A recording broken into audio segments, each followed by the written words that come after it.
Oh my gosh, buckle up, because what's happening right now is nothing short of historic, dramatic, and honestly, a little unbelievable. For the first time in what feels like forever, the people inside British Parliament are stepping in to do something even the royal family has tiptoed around for years. And no, this isn't a rumor, it's not palace gossip whispered over teacups, this is political reality. Lawmakers are moving to strip Prince Harry and Meghan Markle of their royal titles. Yes, strip. As in remove. As in gone. Poof. And trust me, this isn't just another tabloid headline. This is Parliament actual elected officials drafting a bill called the Letters Patent Reform Act, which insiders have already nicknamed the Royal Reset Button. Does that sound dramatic? Absolutely. Is it fully deserved? Well, let's just say plenty of people inside the palaces and government halls seem to think so. The whole goal is chillingly simple. Wipe out any royal title that no longer reflects honor, service, or dignity. Which, in plain English, means anyone who has been cashing in on royal prestige while throwing the crown under the bus should start panicking. And yes, that very much includes the Duke and Duchess of Sussex, who have turned royal fame into brand deals, Netflix confessions, public bombshells, and endless headlines. This moment, this huge shift, it didn't happen overnight. The monarchy kept trying to keep calm and carry on, pretending nothing was wrong. But Parliament is done. Their patience snapped like a brittle tea biscuit. One insider even said, "If you mock the crown, you don't get to profit from it." Whew. That's not a warning, that's a shot fired. This isn't just family drama anymore. This is a constitutional earthquake, the kind that shakes centuries of royal tradition. Because when the government steps in to fix what the monarchy refuses to deal with, you know something at the core of the system has finally cracked. But to understand this moment, to really understand why this is happening now, we have to rewind way back to 1917, the year King George V created the original letters patent, the legal framework that essentially decided who gets to be a prince, a princess, or hold royal titles at all. That one regal document defined royal bloodlines, nobility, and privilege for more than a century. And guess what? It's still active today. But times have changed. The world has changed. And now Parliament wants to rewrite the rules for the modern age, an age where being royal is not just something you're born into, but something you have to uphold through duty. Imagine that. The same rule that gave Archie and Lilibet the right to be called prince and princess could now also be the rule that takes it away. We've seen royal crises before, like the infamous 1936 abdication when King Edward VIII gave up the throne for love and sent shockwaves through Britain. But this new moment, this new crisis, it's not about romance, it's about loyalty. It's about whether royalty is a brand or a responsibility. That's why this reform bill is so monumental. If it passes, it becomes one of the most dramatic constitutional moves since the abdication, giving Parliament the power to strip titles from any royal misusing privilege. For the first time in generations, the crown wouldn't be untouchable. But while Parliament sharpens its tools, palace insiders whisper something juicier. This isn't just political. This is personal. Because behind all of this stands one man, Prince William. And, oh, let me tell you, his silence this whole time? It has not been peace, it's been pressure. Pressure building. For months, William has stood by watching Harry and Meghan turn royal life into a global production, interviews, Netflix series, confessions, memoirs, podcasts, a whole circus dragging their Annie Place teenly family name through the mud. The Sussex drama show took center stage, and William, he's been quietly seething.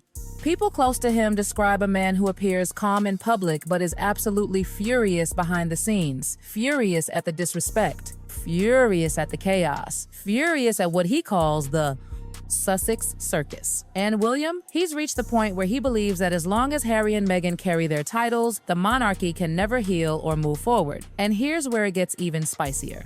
William has been urging King Charles, his father, the king, to take action, to protect the dignity of the crown. But Charles hesitated. He worried. He stalled. So William decided to make moves on his own. Quietly, carefully, strategically, he began forming alliances with lawmakers, senior courtiers, and influential voices who agree that the crown needs cleansing, that royal titles must reflect service, not scandal. And guess what? Parliament listened. Because when William takes a step, it's not loud, it's not messy, it's calculated.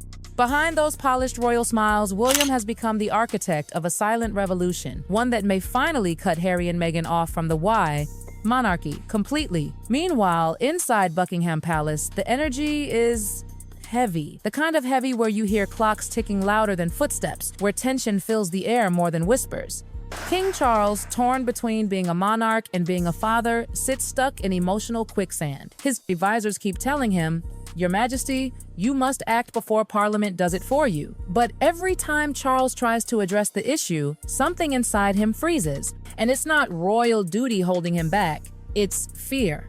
Fear of how the Americans will react. Fear of headlines accusing him of punishing the Black Duchess. Fear of losing public support. Fear of being remembered as the king who broke his family, not the one who united it. So Charles waits. And in royal life, waiting is often the same thing as losing. While he hesitates, William is already sprinting ahead. Done with soft diplomacy, done with trying to keep the peace, William is now focused on protecting the throne. And that determination, sharp, bold, unwavering, is overshadowing the king's indecision. The palace is silent. No shouting, no meetings. Just cold, sweeping silence, the kind that feels like a verdict.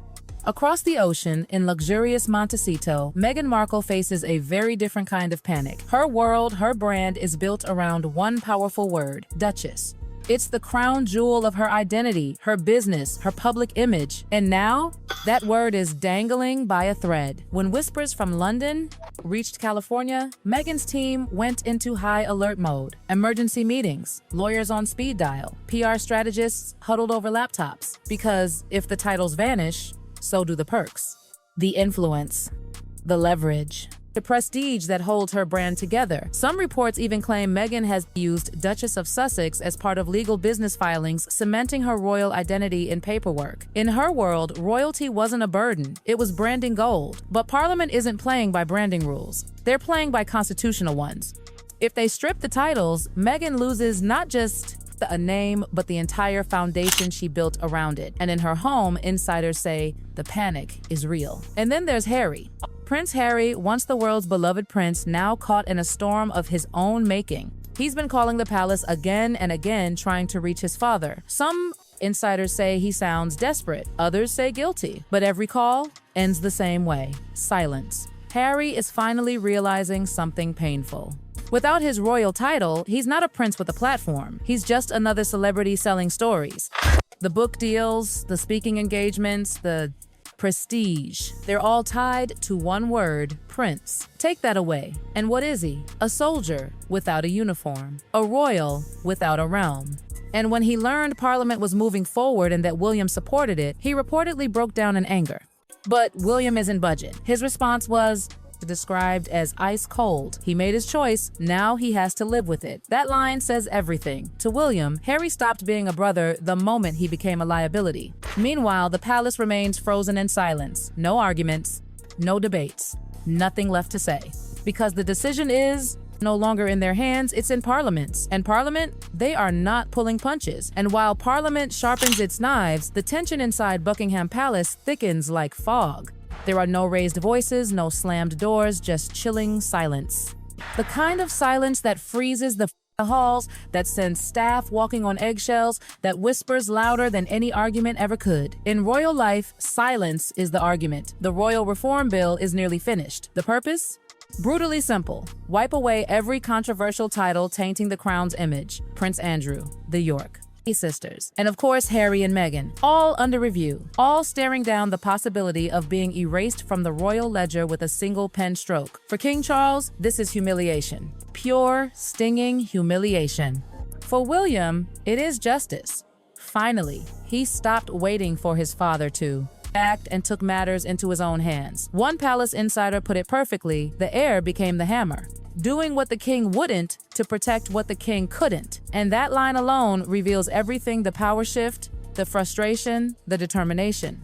Suddenly, the royal chessboard looks different. The king still sits at the center, but the real moves are being made by the next one in line. In this family, silence isn't peace, it's history turning. Across the Atlantic, the news slams into California like an earthquake. Meghan, who's fought so fiercely to protect her narrative, suddenly finds herself terrified not for herself, but for her children. Archie and Lilibet, two little kids who have grown up with sunshine and privacy, are suddenly caught in a constitutional storm. Because the reform draft references the 1,917 letters patent, the same document that assured their royal titles. And Parliament's interpretation is cold and unapologetic. Royal titles should only belong to those who live in and serve the United Kingdom. In blunt terms, no royal perks for California kids. That line tears through Meghan like a blade. To her, this is not policy, it's betrayal. Her babies weren't born into scandal. They didn't choose any of this. And now Parliament wants to strip them of titles before they're even old enough to spell them? She reportedly calls it an attack on her family.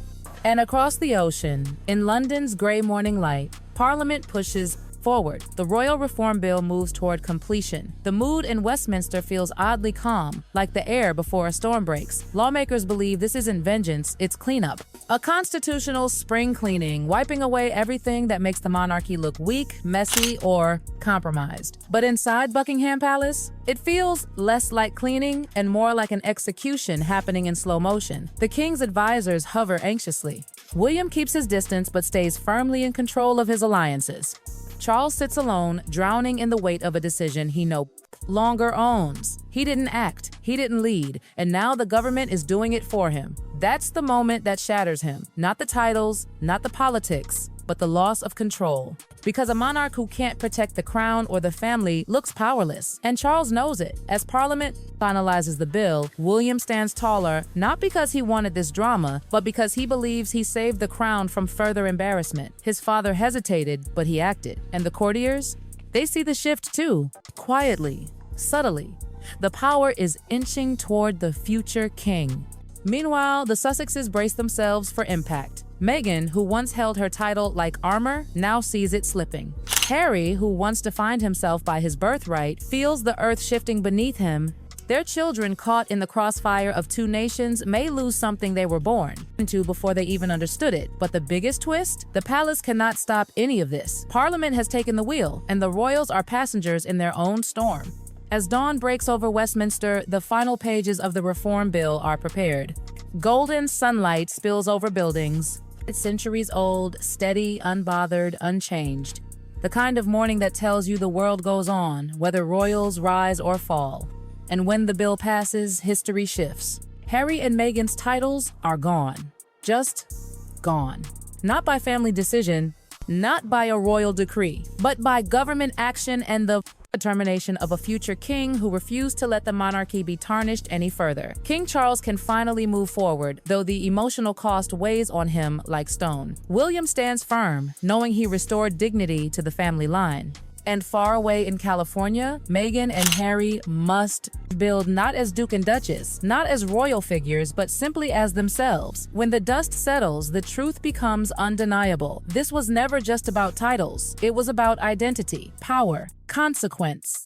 It was a message to the world that the age of untouchable crowns is fading, and a new era built on merit, not birthright, is rising. And in the quiet morning air of London, one final question floats like a whisper. If Parliament and the future king can rewrite the monarchy once, what else might they rewrite next?